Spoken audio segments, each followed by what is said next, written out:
그 다음에 이제 비문학 지문 할게요. 비문학. 자, 1문단부터 쭉 볼 건데 영어 비문학도 제가 얘기하고 싶은 거 있는데 뭐냐면 보셔서 아시겠지만 가랑 나로 나눠져 있네. 비문학 지문 이렇게 가랑 나로 나눠져 있는 거 본 적 많아? 아니지? 우리 2022학년도 예시문학에서 뭐 몇 개 본 적이 없어요. 그지? 그리고 이렇게 가랑 나 나눠져 있다는 거 먼저 확인하시고 문제 먼저 한 번만 훑어봐 주세요. 16번 가 나에 대한 설명으로 가장 적절한 거 이렇게 돼 있는데 1번에 가, 2번에 가, 3번에 나, 4번에 나, 5번에 가나는 5번만 가나 통합 설명이고 1, 2, 3, 4가 나눠져 있어. 그러면 가만 보고 1, 2번 제낄 수 있어. 17번 가의 박제가와 이동료. 그러면 가만 읽고 17번 풀 수 있어. 18번 평등견에 대한 이해로 적절한 거 이렇게 돼 있는데 평등견이 가에 있어. 눈으로 빨리 확인해. 그러면 18번도 가만 읽고 해결할 수 있어. 19번 문맥의 의미를 고려할 때 기억의 의미 나에 있어요. 그럼 나보고 해결할 거야 19번은. 그 다음에 문제 겁내 많아. 20번 21번 단어 문제를 안 해.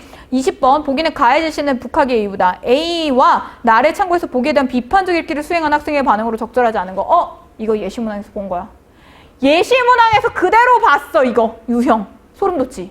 소름 안 돋아? 나만 소름 돋아? 예시문항에서 이거 비판적 읽기 하는 거 그대로 나왔었다. 지문 2개 주고 그거를 바탕으로 평가 보기 하나 더 주고 평가하게끔 나왔던 거 그대로 있었어. 22학년도 예시문항에. 자, 그래서 그 유형인 거 확인을 해주셔야 되는데 그러면 마지막 문제만 가나 다 읽고 풀면 되고 그지? 나머지 거는 가 따로 나 따로 읽고 해결할 수 있다는 점을 생각을 해주시면 되겠죠? 그래서 가 읽고 해결하고 나 읽고 해결하고 마지막 거 해결하고 이렇게 하면 되겠지? 자, 그 점을 생각해 주시고 이제 가 지문부터 볼게요. 1문단. 18세기 북학파들은 청에 다녀온 경험을 연행록으로 기록해서 청의 문물 제도를 수용하자는 북학론을 구체화했다. 그럼 얘들아 이거 보고 웬만하면 배경지식을 떠올려주면 좋겠죠? 그치? 배경지식이 이미 있으면 뭐 떠올리고 자시고 할 것도 없어. 그냥 자동화 되는 거잖아. 어떻게 자동화 되는 거야? 허생전 했잖아. 허생전. 북벌론, 북학론 얘기했었어요. 허생전에서 그 허생이 비판하는 이완대장 같은 사람들이 뭐였어? 북벌하자고 주장을 하는 사대부들이었어. 근데 북벌하자고 주장해놓고 막상 제대로 해? 아니, 제대로 못해. 그리고 북벌하는 주장이 허위되다고 얘기를 해요. 헛되다고. 말이 안 된다. 어떻게 작은 나라가 큰 나라를 치냐? 준비 하나도 없이. 어떻게 북벌을 하자는 얘기냐? 말도 안 된다라고 얘기를 하면서 북학론을 펴요. 북학론을 본격적으로 핀 건 아니지만 허생이 대책으로 제시하는 게 뭐였냐면 제발 진짜 니네가 말하는 북벌을 하고 싶으면 말만 하지 말고 우리 인재들을 보내. 우리 인재들을 중국에 보내서 거기서 유학생활을 하게 해서 걔네한테서 배울 거는 배워야 된다. 잘된 점 허점을 배워오고 그 다음에 상인들과 무역 교류도 해서 배울 거는 수용해야 된다라고 얘기를 허생이 해요. 그런 후에야 북벌에 대해서 생각을 할 수 있는 거다라는 얘기를 하는데 그런 것들이 이제 머릿속에 떠오르면 좋겠죠. 자, 18세기 북학파들이 어쨌든 청의 문물 제도를 수용하자는 북학론을 구체화할 때 북벌의 학문을 배우자는 이론을 이들은 개인적인 학문 성향과 관심에 따라 이들 누군데? 북학파들이에요. 이 북학파들은 자기들의 개인적인 학문 성향과 관심에 따라 주목한 영역이 서로 달랐기 때문에 이들의 북학론도 또 이들의 북학론도 차이를 보였다. 이게 핵심이에요. 북학파들이 있는데 얘네가 서로 차이가 있다. 내용에서도. 북학하자는 건 똑같은데 거기에서 약간 면밀하게 차이가 있대. 이들에게는 동아시아 문명의 척도로 여겨진 중화관념이 이게 주어야 앞에다 수식하는 거야. 다 버려. 이들에게는 이들 누구? 또 북학파들이에요. 북학파들에게는 동아시아에서 문명의 척도로 여겨진 이거 버려. 그지? 중화관념이 그러면 동아시아의 문명의 척도 기준이래. 중요하다는 거야. 그냥. 중요한 중화관념이 중화가 뭐야? 중국이 중심이 되는 사상이죠. 그지? 중국을 따르는 사상. 중화관념이 청나라의 현실에 대한 인식에 각각 다르게 반영된 것이다. 와, 이 문장 봐. 이들에게는 이들 누구? 북학론, 북학파 주장하는 애들한테 북학론의 차이가 있대. 근데 이 사람들은 중화관념이 청나라의 현실 인식에 각각 또 어떻게 다르게 반영된 것이다. 그럼 다시 자, 여러 사람들이 있어. 북학론을 주장하는 사람들이 있어. 특히 지금 2문단이랑 3문단 보시면 박제가랑 이덕무라는 사람이 나와요. 북학론에 이제 박제가랑 이덕무라는 사람이 있어. 그러면 얘네가 따로 문단으로 구성되어 있다는 건 얘네가 관점의 차이를 보인다는 거야. 근데 얘네가 관점의 차이를 보이는 이유가 이렇게 다르게 반영된 이유가 뭐가 다르게 반영됐냐? 중화관념이 청나라 현실에 대한 인식에 다르게 반영된 거예요. 자, 그럼 얘네 둘 다 뭐를 가지고 있는 거야? 여기서부터 정확하게 1문단부터 정확하게 확인해야 돼. 지금 이번에 나온 비문학이 전부 다 1문단을 정확하게 파악했는지 안 했는지에 따라 문제를 푸는 게 완전히 달라져요. 자, 중화관념이 둘 다 그러면 중화관념을 가지고 있는 거야. 중화관념이 청현실에 대한 인식에 다르게 반영된 거예요. 그러면 청나라에 대해 인식에 다르게 반영된 거야. 자, 중화관념을 통해 보는 관점이 얘는 A인 거고 얘는 B인 거예요. 이렇게 달라진다. 그래서 차이가 발생한다 라고 얘기를 하는 거야.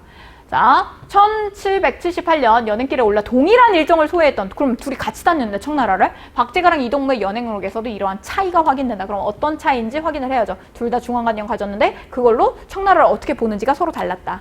자, 이 문단 북학이라는 목적의식이 강했던 박제가가 인식한 청의 현실은 단순한 현실이 아니라 조선이 지향할 가치 기준이었다. 이게 핵심이죠.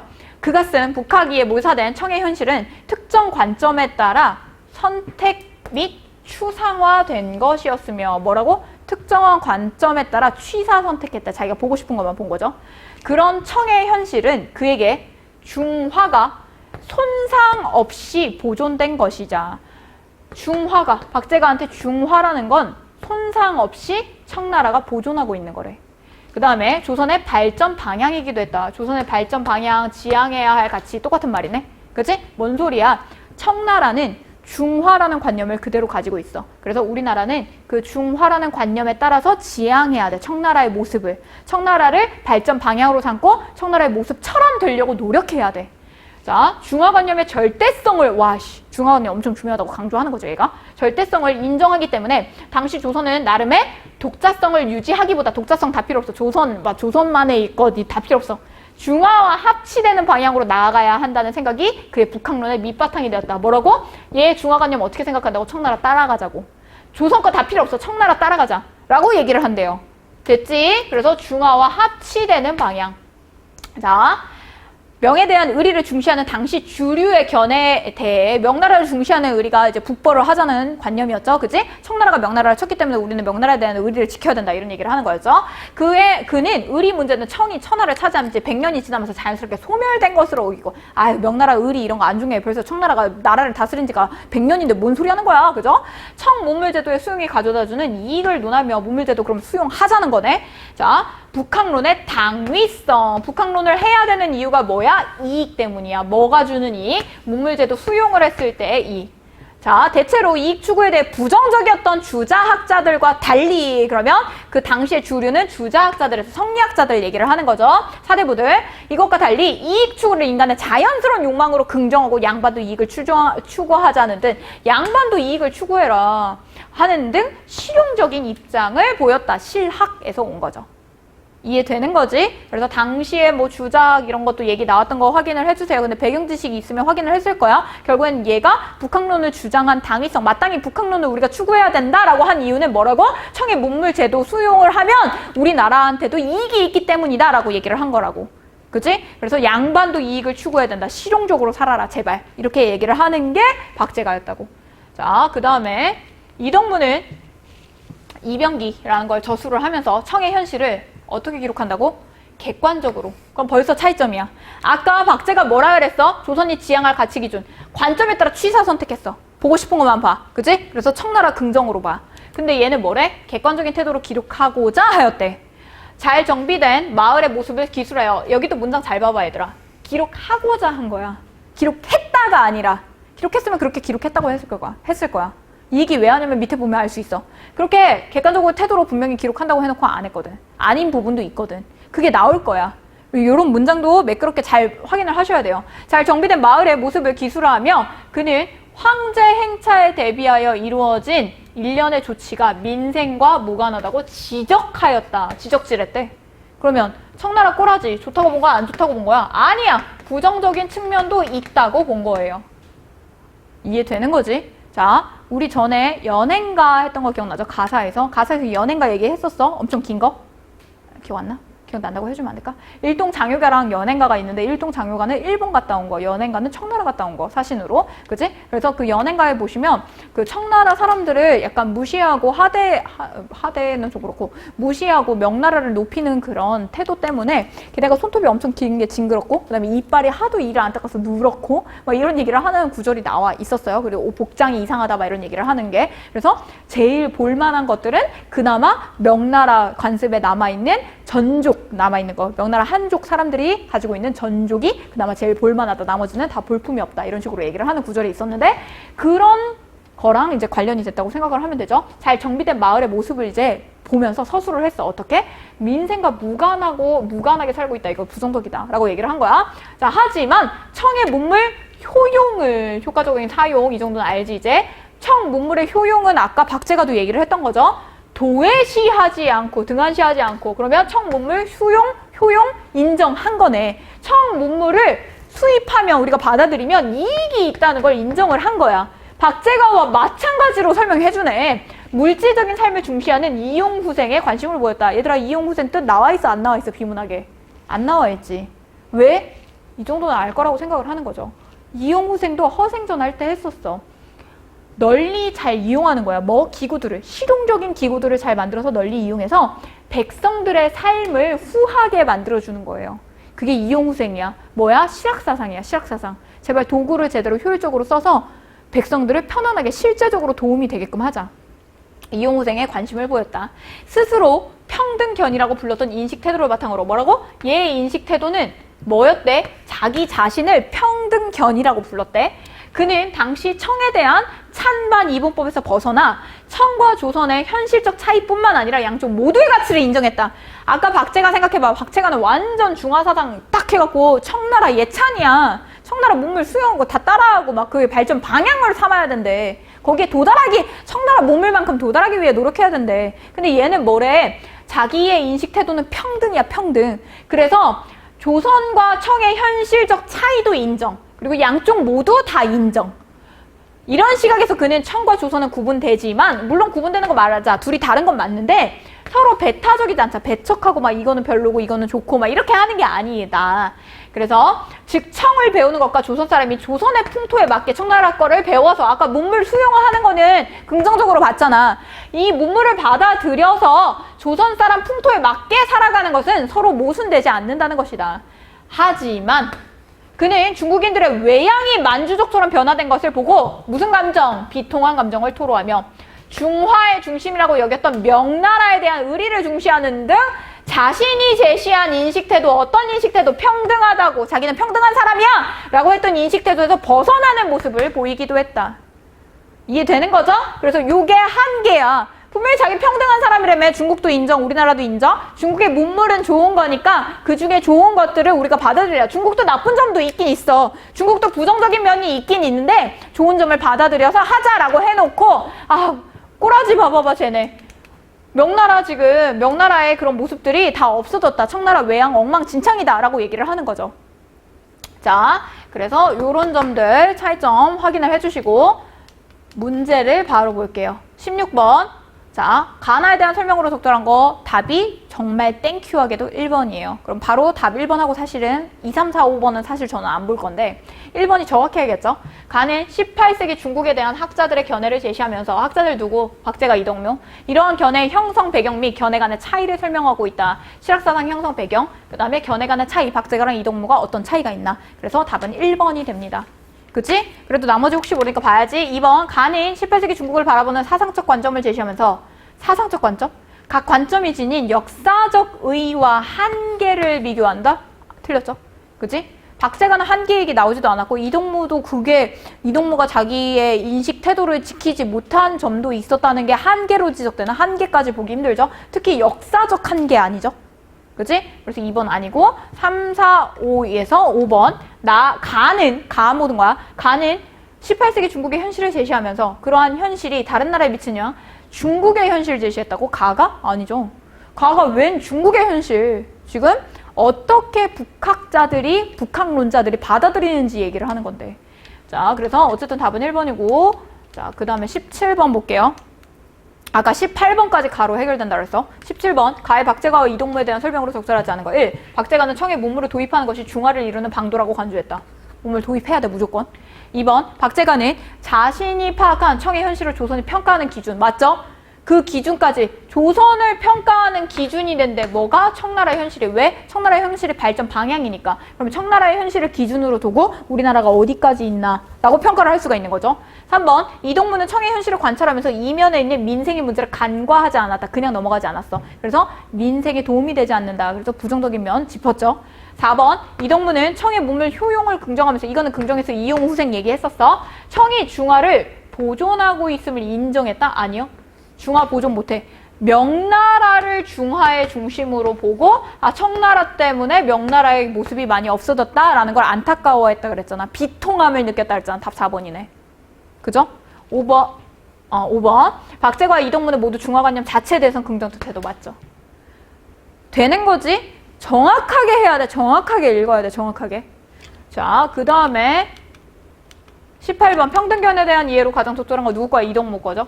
1번 조선의 풍토를 기준으로 삼아 청의 제도를 개선하자는 인식 태도이다. 청나라 제도를 개선해 무슨 청나라 제도를 개선해. 2번 조선의 고유한 삶의 방식을 청의 방식에 따라 개혁해야 된다. 아니야. 청나라 방식 따라 하자는 건 박제가야. 3번 평등이잖아. 평등. 개혁. 그러면 한쪽에 치우친 거잖아 지금. 3번 조선과 청의 가치를 평등하게 인정하고 풍토로 인한 차이를 뭐라고? 해소? 차이를 해소하라고? 그럼 뭔 소리야? 차이점을 해소하고 서로 같게 만들라는 거네? 공통되게 만들어라는 거네? 그게 아니죠. 두 개의 독자적인 가치를 모두 인정하는 거였어. 그래서 차이 해소 틀렸죠. 자, 4번 중국인의 외양이 변화된 모습을 명에 대한 의리 문제와 관련지어서 파악하려는 인식 태도가 평등견이 아니었어. 평등한 태도를 지니려고 했지만 이런 게 이제 문제점이 한계가 있다라고 얘기를 했기 때문에 평등견에 대한 이해로 적절한 건 틀린 거죠. 이게 평등견의 태도가 아니에요. 5번 청에 대한 배타적인 태도를 지양하고 배타하면 안 돼. 지양이야. 지향이 아니라 청과 구분되는 조선의 독자성을 유지하자는 조선의 독자성도 인정하고 청나라 것 중에 좋은 거 가져오는 것도 인정. 이렇게 하는 거죠. 그래서 답은 5번이 됩니다. 자, 그 다음에 나 선지 얼른 볼게요. 나 지문. 자, 18세기 후반 중국은 명나라 이래 경제발전의 정점에 달아 있었다. 와, 엄청나게 발전을 했대. 명나라 이후 청나라 이제. 대부분의 주민들이 접근할 수 있는 향촌의 시골의 정기 시장부터 인구 100만 대도시의 시장에 이르는 여러 단계의 시장들이 시장. 아, 뭐야, 시장으로 발전했다는 소리네. 그지? 경제발전의 정점이라고 돼 있는데 시장. 그지? 그물처럼 연결되어 국내 교역이 활발하게 이루어지고 있다. 교역, 뭐 하는 거야? 무역, 상업하는 거죠. 장거리 교역의 상품이 사치품에 한정되지 않고 일상적인 물건으로까지 확대되었다. 엄청 발전을 한 거지. 상인 조직의 발전과 신용기관의 확대는 교역의 질과 양이 급변하고 있음을 보여준다. 상인 조직이 발전했고 신용기관이 확대되었대요. 질과 양. 그 다음에 대외무역이 발전했고 은이 유입됐고 중국 경제 번영에 영향을 미친 외부적인 요인이었다. 은 유입 또 얘기하네. 그리고 이를 통해 은은 유입을 통해 가능해진 은을 매개로 한 과세는 은 또 중요해. 경제 발전을 자극하였다. 은과 상품의 세계적인 순환으로 중국 경제가 세계 경제가 긴밀하게 연결되었다. 그러면 1문단의 핵심은 뭐야? 18세기 후반에 중국이 명나라 이후에 청나라 경제 발전이 엄청나게 많이 됐어. 뭐 덕분에? 시장 경제가 발전했어. 교역이 활발해. 무역을 많이 해. 그 안에서만, 국내에서만, 중국 내에서만 이루어지는 게 아니라 다른 나라랑도 교역을 해요. 세계적인 순환을 해. 뭐로? 은을 통해서. 되는 거지? 자, 이게 핵심이었어. 그 다음에 이 문단. 그러나 청의 번영은 지속되지 않았고 19세기에 접어들 무렵부터 심각한 내외 안팎의 위기에 직면해 급속한 하락의 시대를 겪게 된다. 그러면 19세기 시대 흐름인가? 그러면 이 문단은 19세기인가? 이런 생각 한번 해봐야 되는데 계속 볼게.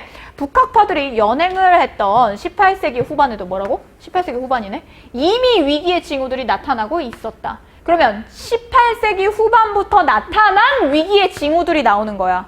그리고 밑에 보시면 18세기 후반의 청의 화려한 변화 그늘에는. 그러면 19세기 이거 낚이는 거야. 시간의 흐름 아니야. 시대별 아니야.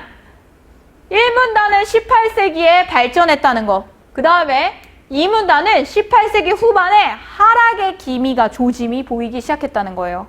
어떤 하락의 조짐이 보냈냐. 급격한 뭐로 인한? 인구 증가로 인한 이게 원인이야. 여러 뭐가 문제가 발생했대. 이게 결과야. 새로운 작물 재배, 개간 이주, 농업 집약화 등 민간의 노력에도 불구하고 해결이 안 됐대. 뭐 때문에? 인구 증가로.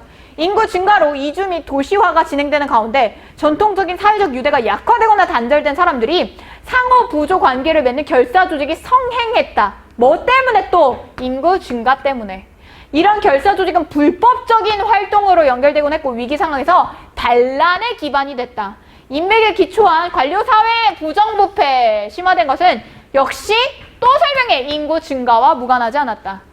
교육을 받은 지식인들이 늘어났지만 이들을 흡수할 수 있는 관료 조직의 규모는 정체돼서 있었고 흡수할 수 있는 지식인이 늘어났대. 왜? 인구가 증가하니까. 경쟁의 심화가 종종 불법적인 행위로 연결됐대. 이와 같이 18세기 후반 청의 화려한 번영의 그늘에는 심각한 위기의 씨앗이 뿌려지고 있다. 기억 나와 있네. 자, 그러면 그 다음 문단 보고 할게. 문제 얼마 안 되니까 3문단에 통치자들도 번영 속의 불안을 느끼고 있었다. 언제? 18세기 후반에. 조정에서는 중국의 조정이에요. 외국과의 접촉으로부터 백성들을 차단하려는 경향이 있었으며 서양 선교사들의 서양 선교 활동으로 확대로 인해 이런 경향이 강화되기도 했다. 이 때문에 18세기 후반에 청조정은 서양에 대한 무역 개방을 축소하는 모습을 보였다. 그러나 그때까지는 본격적으로 위기가 지속되진 않았고 소수의 지식인들만이 사회 변화의 부정적인 측면을 걱정하거나 어떻게 이걸 해결해야 되나 개혁 방안을 모색했다. 찾았다. 자, 16번에 3, 4, 5 볼 거야. 보고 갈 거야. 1번이 답이긴 한데 3번 나는 18세기 중국의 사회상을 제시하면서 다양한 사회상을 시대별 틀렸죠. 시대별 아니라고. 낚이면 안 된다고. 19세기 아니야. 18세기를 지금 이 문단에서 2번이나 강조해요. 그 다음에 4번 나는 18세기 중국의 사상적 변화, 사상의 변화 아니에요. 그치? 경제적인 문제, 그 다음에 사회 구조적인 문제 얘기 나왔지? 사상적 변화 아니야. 그러한 변화가 지니는 긍정적 측면과 부정적 측면을 분석하고 있다. 아니야. 낚이면 안 돼. 그래, 뭐 1문단은 긍정이고 경제가 발전했으니까 2문단은 부정부패 있으니까 부정 아니에요? 그래, 그거 긍정 부정 해도 돼. 근데 사상의 변화가 아니라고. 지금 경제가 발전하고 인구가 증가했다는 거지 사상, 사람들의 생각이 바뀐 게 아니야. 그 다음 5번 나는 18세기 중국의 현실을 제시하면서 그렇다고 쳐. 그러한 현실이 다른 나라에 영향을 미친. 아니야. 선교사가 들어오고 막 대외 무역을 해서 활발해졌다 이런 얘기를 했지 중국이 다른 나라에 영향을 미쳤다 이런 얘기를 한 적이 없어요. 그래서 답은 요거는 1번이고 넘어갈게. 18번까지 했고 아까 19번 볼게요. 문맥을 고려할 때 심각한 위기의 씨앗이 뿌려지고 있다. 이거 원인이 뭐였어? 인구 증가였어요. 인구 증가가 원인이라는 걸 확실히 여러분이 키워드로 핵심어 파악이 중요하다 했잖아. 핵심어로 눈치를 채셨다면 중에 인구 얘기 하나밖에 없어. 3번. 인구 증가로 인해 문제점이 나타나는 상황을 가리키는 거다. 끝. 넘어간다. 끝이야. 인구 증가 얘기 한 번밖에 없어. 자, 그 다음에 20번. 보기는 가해 제시된 북학의 일부이다. A와 나를 참고해서 A와 나를 참고하래. A 누구 거야? A 박재가야. A 박재가야. 중국 따르자는 애야. 확인해. 박재가 맞나? 그지? 중국을 따르자는 애였어요. 그 다음에 나 뭐야? 사회 모습이었어. 중국의 18세기 후반 사회 모습인데 아까 뭐 긍정 부정 얘기를 했으니까 그래. 1문단은 뭐야? 경제가 발전했대. 경제 발전 덕분에 그러니까 상업행위가 활발해지면서 경제가 발전했고 은을 많이 사용했대요. 그 다음에 두 번째 뭐였어? 부정적인 문제가 생겼대. 뭐? 인구가 증가했어. 인구 증가로 부정적인 문제가 생겼는데 특히 제일 많이 얘기한 게 막 부정부패가 일어났다. 이런 문제가 생겼다라는 얘기를 하고 있었어요. 자, 근데 이걸 참고해서 보기에 대해 비판적 읽기를 하래. 보기를 비판하래. 자, 보기. 우리나라에서는 자기가 사는 지역에서 많이 나는 산물을 다른 데서 산출되는 필요한 사람 물건과 교환해서 풍족하게 살려는 백성이 많으나. 뭐야. 설명 겁내 걸어. 근데 우리나라에서 자기가 사는 지역에서 많이 나는 산물을 다른 데서 다른 데서 얻어지는 것을 필요한 물건과 교환해서 풍족하게 살려는. 다 필요 없어. 뭐 하는 거야? 상업하는 거야. 상업행위 하려는 백성이 많으나 힘이 미치지 못한다. 그러면 상업행위가 제대로 우리나라에서는 일어난다? 안 일어난다? 제대로 안 된다. 잘 안 된다. 그치? 수레와 유통이 잘 일어나지 않는, 수레가 잘 없고 유통이 잘 안 된다라는 얘기도 허생전에서 기본 지식으로 배웠었어요. 자, 중국 사람은 우리나라는 상업행위가 잘 안 돼. 근데 중국 사람은 가난하면 장사를 한다. 그렇더라도 정말 사람만 현명하면 장사를 하더라도 사람만 현명하면 원래 가진 풍류와 면망은 그대로다. 왜? 왜 이 얘기 왜 해? 조선시대는 산업공상이었어요. 그치? 산업공상이었어. 산업공상. 이것도 배경지식이잖아. 산업공상. 상업을 제일 천한 걸로 봤어. 그치? 근데 중국은 가난하면 그냥 하는 거야. 그래서 현명하기만 하면 상업행위를 한다고 해서 나쁠 게 없어. 그래서 유생이 사대부 같은 사람들이잖아. 거리낌 없이 서점을 출입하고 재상조차도 직접 융봉사 앞에서 앞시장에서 골동품을 산다. 상업행위를 사회적으로 높은 위치에 있는 사람들도 상업행위를 활발하게 한다는 거죠. 그치?